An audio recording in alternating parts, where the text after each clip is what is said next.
Ассалаумағалейкум оқырмандар, менің каналыма қош келдіңіздер. Бүгін осындай орехтармен жасалатын булкилердің жасалу жолымен бөлісетін боламын.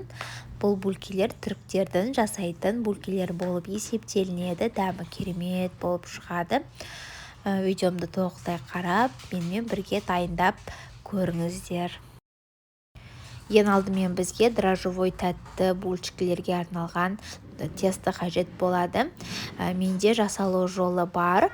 Осы жерге видеоның астына описанияға сілтемесін жазып кететін боламын. Сол арқылы кіріп, қарап жасасаңыздар болады. Содан кейін бізге осындай грецкий орехтардың түрлері қажет болады. Оны блендерде осылай езіп алатын боламыз. Одан кейін езіп алғаннан кейін бізге секер және де жұмыртқаның ағы қажет болады.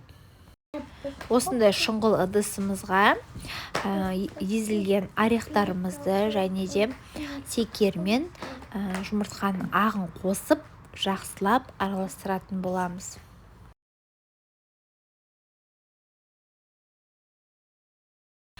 Енді қамырмен жұмыс жасайтын боламыз.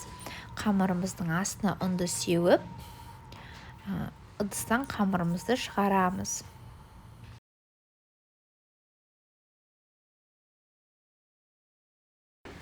Қамырымызды оқтаудың көмегімен жайып шығатын боламыз. 1-1,5 сантиметрдей болу керек. Онда қатты жұқа етіп жаймаңыздар.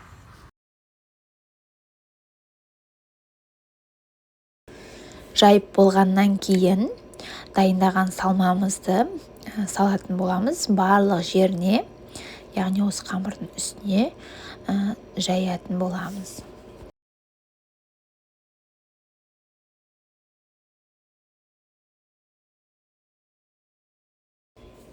Осылай жайып, барлық жеріне салып алдым. Енді бұны осылай видеодағыдай етіп бүктейтін боламыз. Екіге бүктеп алғаннан кейін пышақпен осылай кесіп аламыз. Кескенде тым жұқа емес, тым қалында емес, осылай 2 сантиметрдей кесетін боламыз. Одан кейін кескеннен кейін осылай видеодағыдай етіп айналдырып шығамыз. Әдемі булкилер шығатын болады.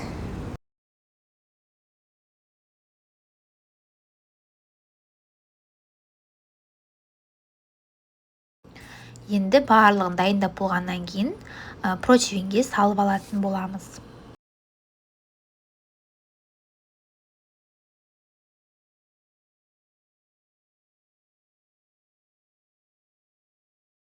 Барлығын салып болғаннан кейін жұмыртқаның сарысын бетіне жағып шығатын боламыз. Және де 160 градуста 25 минуттай пісіріп алатын боламыз. Булкилеріміз ыссы күйінде медті үстіне жағамыз.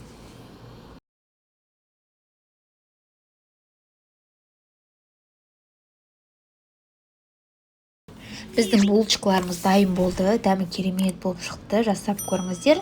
Менің видеомды толықтай қарағандарыңызға көп рахмет. Сіздермен бірге болған Назерке Мейрамқызы. Алдағы уақытта көптеген видеолар шығаратын боламын. Менімен бірге болыңыздар. Ассалаумағалейкум.